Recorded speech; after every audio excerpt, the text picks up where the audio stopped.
जादूगर cobra Ram Rahim series. कभी कभी दोस्तों बेहतरीन चीज़ें मिल जाती हैं थी। मैं खोज कुछ हो रहा था, मिल गया तो इसको सोचा मैंने डाल दे। ये सब क्लासिकल कॉमिक्स है जो खोजने पे भी नहीं मिलती। शायद इनकी स्टोरीज़ अब दोबारा भी नहीं लिखे जा सकेंगी। अगर आप लोग मेरी बातों से सहमत हो कमेंट अवश्य करें। आइए देखते हैं इसकी स्टोरी क्या है। जैसा कि कवर आर्ट देख रहे हैं, बेमिसाल कवर आर्ट बना हुआ है। इमेजिनेशन, क्रिएटिविटी और ऐसे कवर आर्ट अपने रीडर्स कॉमिक्स के पब्लिश होने से पहले ही जुटा लेते थे। खैर वो जादू हम लोगों ने देखा है, उस दौर का जादू। बिमल चटर्जी इसके राइटर हैं। कदम स्टूडियो का ड्राइंग है। तो किसी पहाड़ी पर सूर्यदेव नामक कोई ऋषि रहते हैं, तपस्या वगैरह कर रहे होते हैं। पेजेस थोड़ा सा ब्लर हैं दोस्तों, लेकिन मैं आपको स्टोरीज़ पूरी बताता रहूँगा इसकी। और बहुत मुश्किल से ये भी मिली मेरे को, लेकिन उम्मीद है कि ये स्टोरी आपको थ्रिल, एडवेंचर, हॉरर, सस्पेंस बेहतरीन चीज़ देगी। तो ये ऋषि अपने शिष्यों को बोलते हैं कि तुम्हारी शिक्षा पूर्ण हुई, अब जा कर के तुम लोग समाज सेवा करो। तभी कोई आकाशवाणी होती है, मुझे छोड़ने का दुस्साहस मत कर मूर्ख, वरना मैं तेरे टुकड़े टुकड़े कर डालूंगी। तो ये जो उनके शिष्य रहते हैं, वे लोग कई सामाजिक कार्य को कर रहे होते हैं। और जबकि एक जो शिष्य रहता है वो विनाशकारी कार्यों में अपनी विद्या का इस्तेमाल कर रहा होता है।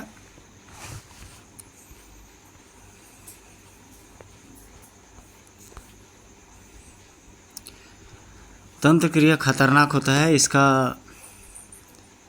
दुष्प्रयोग काफ़ी खतरनाक स्थिति में किसी भी मनुष्य को लेके जाता है। और बेहतरीन स्टोरी।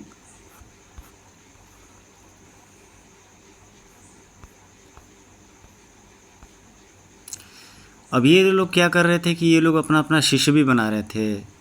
शिवाली और वक्राचक्र जो उस महामुनि के शिष्य थे, तो ये लोग अपना अपना शिष्य भी बनाते रहते हैं।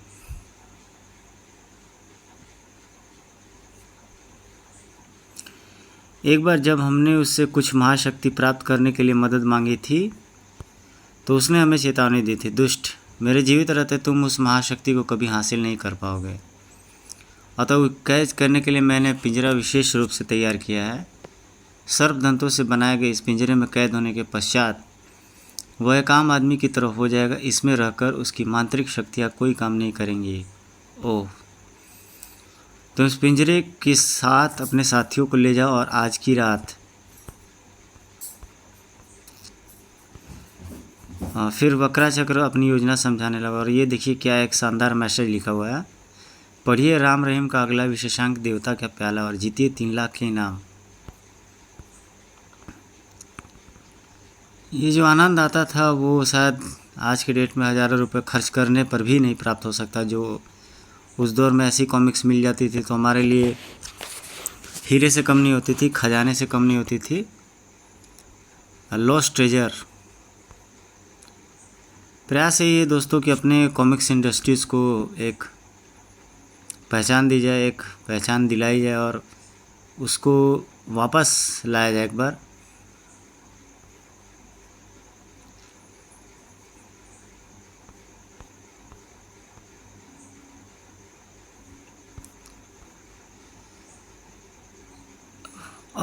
महामंत्री शिवालिक के आश्रम में एक कोई साधु रहता है, वो क्षमा मांगता है, लेकिन शिवाली जो रहते हैं वो उसे क्षमा नहीं देते हैं और अपनी कमंडल का जल उस पर छिड़क करके उसे पक्षी बना देते हैं। और वहाँ पर उपस्थित सभी लोगों को बोलते हैं कि वो लोग जा सकते हैं। रात में जब उनका पूरा आश्रम गहरी नींद में सो रहा होता है तो एक वैन वहाँ पे आकर रुकती है और उस वैन में वक्रा चक्र के 6 शिष्य रहते हैं और रूप बदल करके नींद में डूबे मांत्रिक शिवाली के शिष्यों को डस लेते हैं। फांस फांस उफ। इधर धर्मानंद और उसके साथियों ने भी अपना रूप बदला और तुम तीनों मेरे साथ आओ। नेवले के रूप में धर्मानंद ने अपने तीनों साथियों के साथ शिवाली के आश्रम में प्रवेश किया और शिवाली के सर्प पर धावा बोल दिया। शीघ्र ही शिवाली के सर्प को समाप्त करने के बाद धर्मानंद और उसके साथियों ने पुनः अपना रूप धारण कर लिया। और जल्दी करो, शिवाली को पिंजरे में कैद कर लो। धर्मानंद और उसके साथियों ने समाधि में लीन मांत्रिक शिवाली को उठाया और पिंजरे में कैद कर लिया। पिंजरे में कैद होते ही उनकी समाधि टूट गई। दोस्तों, तुमने मुझे कैद करने का साहस किया, मैं तुम्हें इसकी कठोर सजा दूंगा। हा हा हा हा। यह सर्पदंत पिंजरा है, इसके भीतर आपकी कोई भी शक्ति कारगर नहीं होगी। ले चलो इसे। सारे वहाँ से रवाना हो गए। उफ, इन दुष्टों ने मेरे सारे साथी शिष्यों को मौत के घाट उतार दिया है। अपने शिष्यों की लाशों को देखकर मांत्रिक शिवाली खून के आंसू पी रहे थे। बाहर ला करके उन्हें वैन के पिछले हिस्से में कैद कर दिया गया और अगले ही क्षण वैन वहाँ से रवाना हो गया, जबकि तोता बना कैलाशनाथ उनका पीछा कर रहा था। फिर भोर के उजाले के साथ राजधानी में तो यह है इनका अड्डा। जब तक मैं गुरुदेव को कैद से आज़ाद नहीं करा लूँगा, चैन से नहीं बैठूँगा। चलो जल्दी से पिंजरे को भीतर लेके चलो।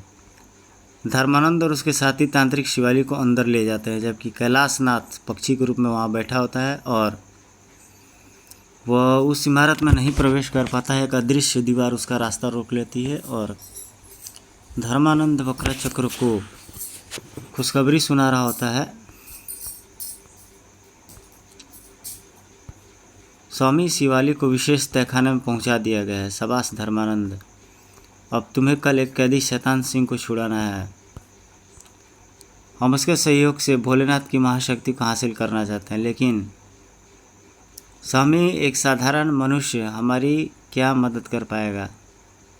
तुम उसे कोई साधारण मनुष्य मत समझो। धर्मानंद वह पूर्व जन्म में महाशक्ति के रक्षकों में से एक था, परंतु उसकी लापरवाही के कारण उसे इस जन्म में मनुष्य का शरीर धारण करना पड़ा। शैतान सिंह, तुम्हारी लापरवाही से ही इस पवित्र गुफा में कुछ अवांछनीय मनुष्य प्रवेश कर पाए हैं। अतः तुम मनुष्य शरीर धारण कर अपने पाप का प्रायश्चित करो। अतः मैं शैतान सिंह को तंत्र विद्या द्वारा उसके पूर्व जन्म में ले आऊँगा और उससे उस महाशक्ति तक पहुँचने का रास्ता व उसे हासिल करने का तरीका जान लूँगा। फिर हमें उस महाशक्ति को प्राप्त करने में कोई कठिनाई नहीं आएगी।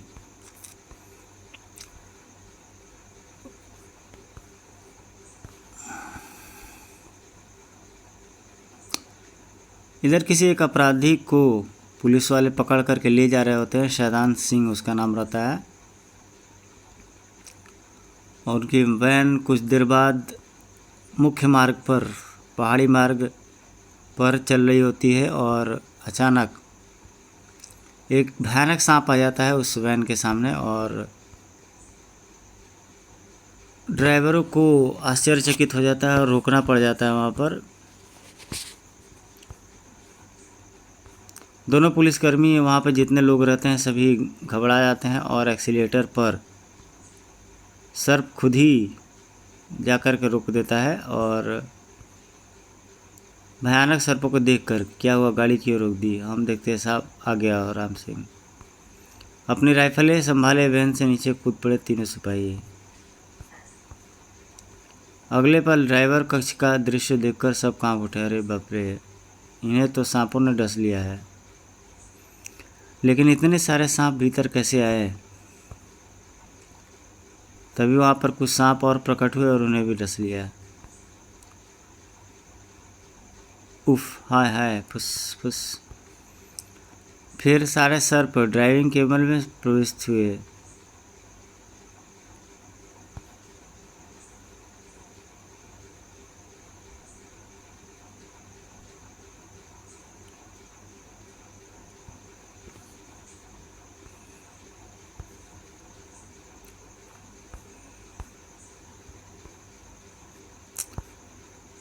सारे सर्प ड्राइविंग केबिन में प्रविष्ट हुए और वहाँ पड़ी लाशें अपने पास में जकड़ कर बाहर निकालने लगी।